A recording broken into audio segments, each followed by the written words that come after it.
Alrighty, welcome to the relaunch of Morning Rants from My Bathrobe.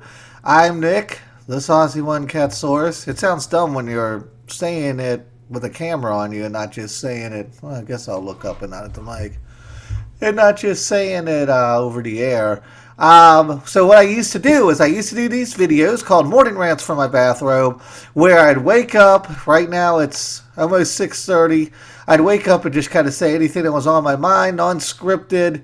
I'm bringing them back. We used to do them on YouTube, then YouTube got rid of the lovely option they used to have where you could record directly to YouTube, and then it just became a big pain in the ass.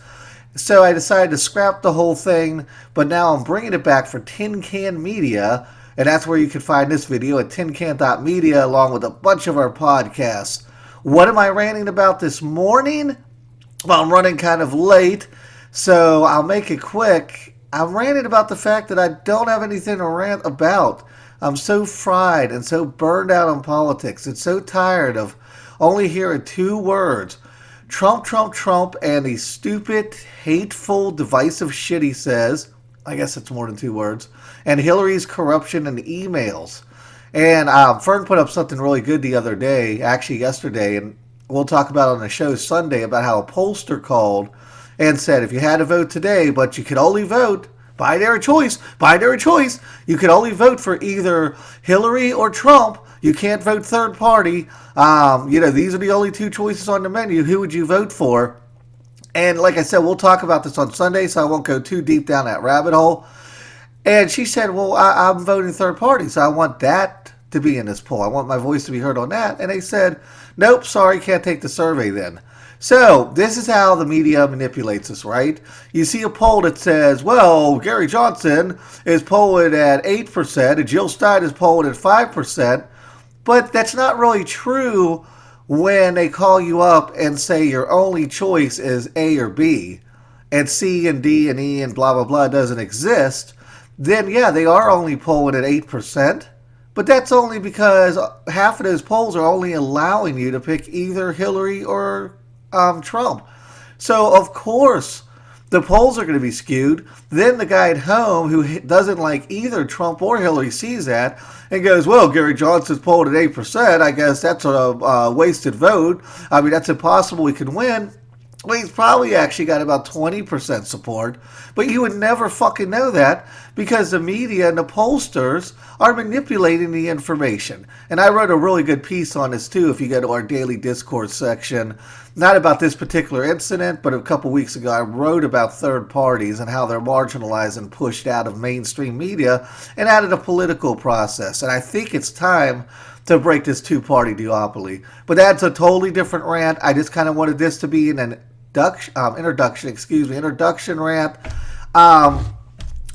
So every day, maybe-ish, every couple days, I'll get on here and I'll talk about something that I particularly care about.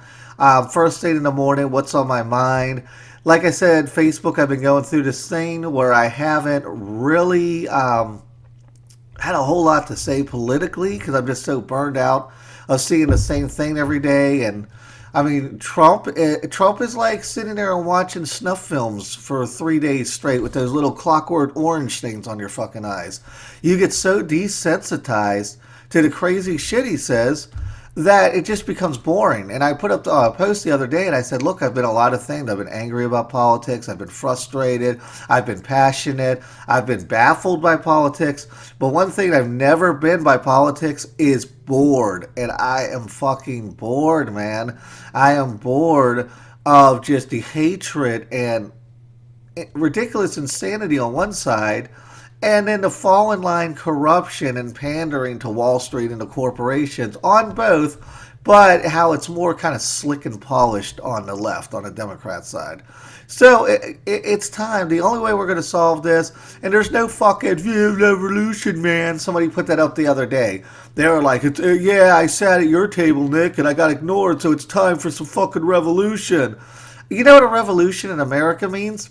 There's no lines. There's no north and south where you go, okay, that's the red team or the blue team. I'm going to kill those guys. Okay, I'm going to kill those guys.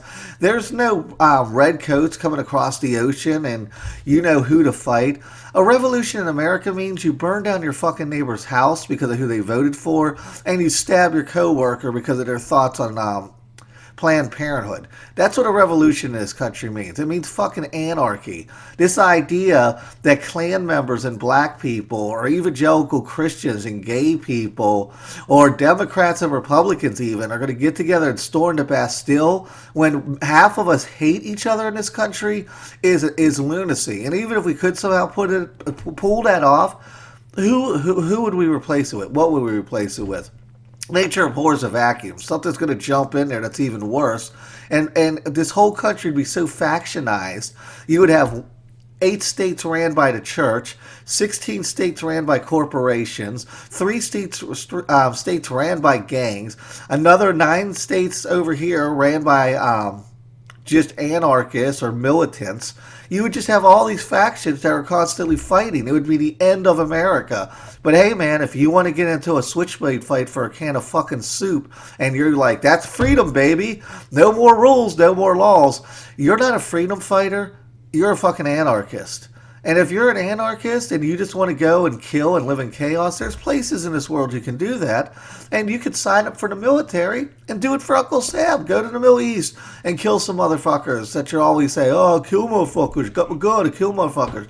There are places you can go kill motherfuckers. You don't have to do it here. And get all that out of your system. Anyways, it is 6:32. I have to jump in the shower and get ready for my day. Thank you for watching today's episode, and we will be back hopefully soon.